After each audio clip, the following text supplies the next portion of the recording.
Professor Worgley's here. We just finished the front end. We're going to move to simplehandler.php. Now I'm opening that up. I'm going to right click the file, do a view and edit. We're going to open that up in brackets. And this is what you're going to see. So one, we need a place where we're going to upload this file. What happens when you do a file upload is it will actually upload it to the server in a temporary directory. And you can then decide what you want to do with that file. So one, you could show it to the user and then discard it later. Or two, you could take that file from the temporary directory and store it in a permanent location on the file system or in the server. But when I do a file upload, it uploads it to a temporary directory by default, which is going to be in the FileSuperGlobal array. Okay, so it's going to be put in this FileSuperGlobal array that's a temporary location, and I must move it to a permanent location if I want that file to remain in the file system or in the database without being deleted. So in this example, our target directory is going to be an uploads directory.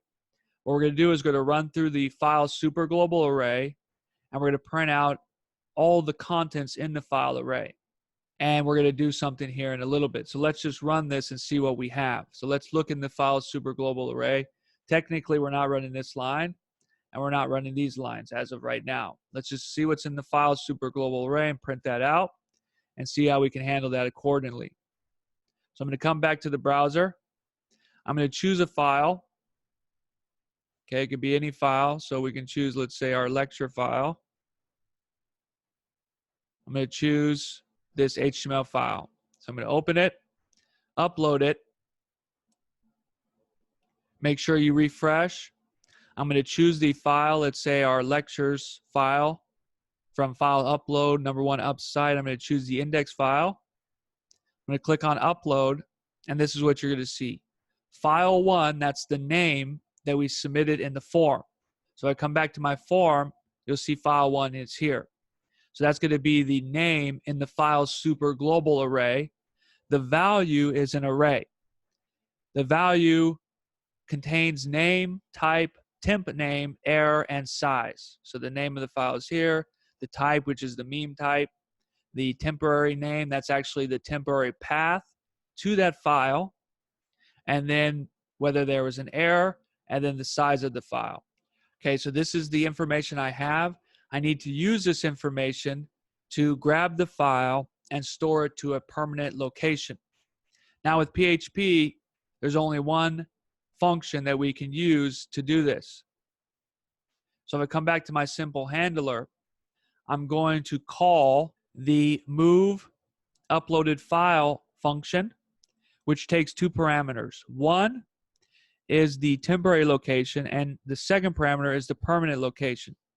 So you'll see here I have the file name, which is a string, and I have the destination, which is a string. These are the file paths. Luckily, for the temporary file, it's in the FileSuperGlobal array. It's labeled as file 1, that's the name in the form, and we want to get the temp name. The destination will be our target directory, which is specified up at the top. We're going to concatenate that with the file name that we want. So in this example, we're going to use upload.png. So make sure you comment back. So make sure you uncomment the target directory and whether it was successful or not. So you see I have a result variable. This move uploaded file will return true or false. So I'm going to have a result here.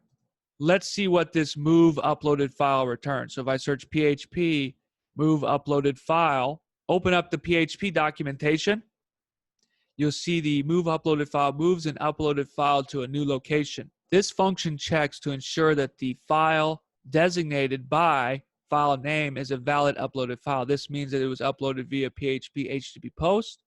If the file is valid, it will be moved to the file name given by the destination.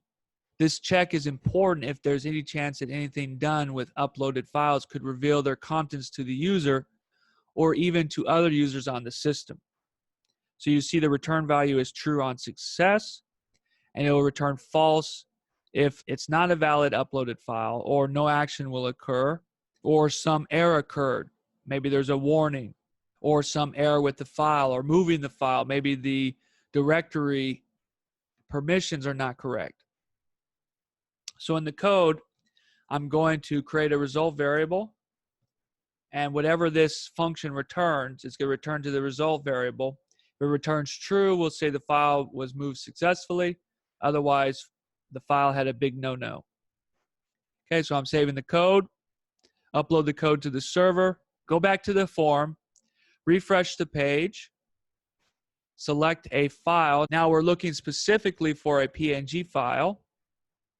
So here I have a screenshot. I'm going to upload this screenshot.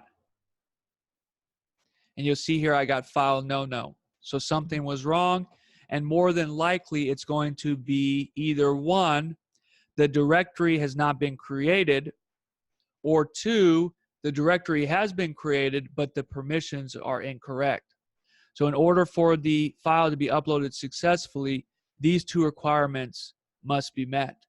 Now, we're going to go over these in the next video, so stick with Professor Wargles and continue to the next video.